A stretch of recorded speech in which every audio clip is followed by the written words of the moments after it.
सभी विद्यार्थियों का एक बार आपके अपने इस YouTube चैनल साहित्य संगम में बहुत बहुत स्वागत है। प्यारे बच्चों, लगभग हिंदी साहित्य का पूरा पाठ्यक्रम हम पूरा कर चुके हैं। अब मॉडल पेपर के जो प्रश्न हैं उनके आधार पर आज के इस वीडियो में हम हिंदी साहित्य की जो अंतरा मुख्य पुस्तक है और उसका जो गद्य खंड है उस गद्य खंड के सभी पाठों के MCQ टाइप के जो अति लघुतरात्मक वन लाइन क्वेश्चन है उनको उत्तर सहित देखने वाले हैं। यदि आप पहली बार हमारे इस YouTube चैनल से नए जुड़े हैं तो इसको सब्सक्राइब कर लीजिए, क्योंकि बोर्ड एग्जाम 2023 में आपको बहुत मदद मिलने वाली है। ये सारे प्रश्न जो हैं राजस्थान बोर्ड के मॉडल पेपर और ब्लूप्रिंट पर आधारित हैं जो आपके RBSE ने 2023 के लिए जारी किया था। शुरू करते हैं। सबसे पहले आपको देख लेना है कि आपके गद्य खंड में कौन कौन से पाठ हैं। तो आज की इस वीडियो में हम बात करेंगे जो पाठ संख्या अपनी 8 है। ये देखिए, हम पीछे से चलते आ रहे हैं और 2 पाठ हमने पूरे कर लिए हैं। पाठ संख्या जो 8 है, रामविलास शर्मा का एक निबंध है, यथास्मै रोचते विश्वम, यानी कवि को जैसा रुचता है वो वैसे विश्व का जो है सृजन कर देता है। तो इसी के अति लघुतरात्मक प्रश्न देखेंगे।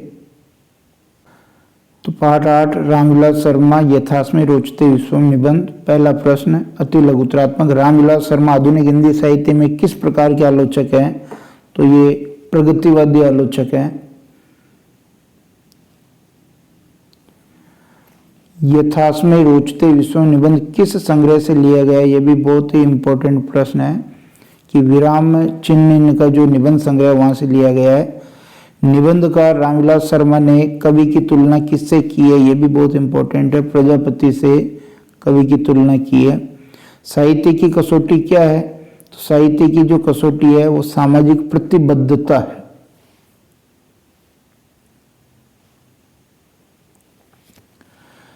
पांचवा प्रश्न देखिए, भारतीय जीवन विहंग, विहंग पक्षी को कहते हैं, किसमें बंधा है? तो ये मानव संबंधों के पिंजरे में बंधा है। लेखक के अनुसार कवि को कैसा होना चाहिए? कवि को सृष्टा और दृष्टा दोनों प्रकार का होना चाहिए। लेखक ने संसार में असंतोष की जड़ किसे कहा है? ये भी इम्पोर्टेंट है कि मानव संबंधों और उनसे जुड़ी हुई जो समाज में विकृतियां हैं उनको असंतोष की जड़ कहा है।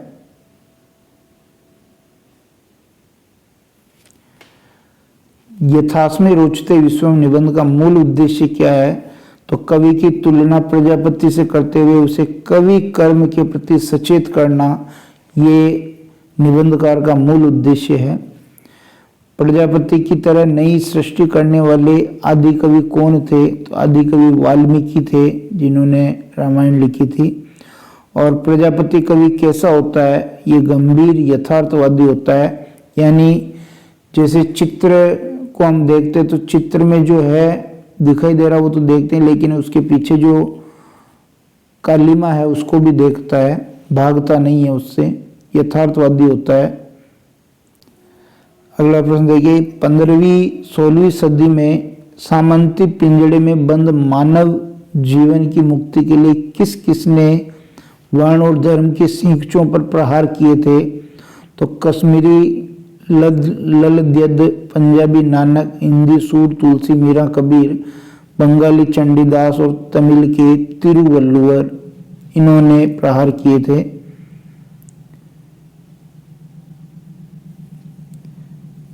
सत्रहवीं और 20वीं सदी में अंग्रेजी राज और सामंती अवशेषों के पिंजड़े पर प्रहार करने वाले कौन थे?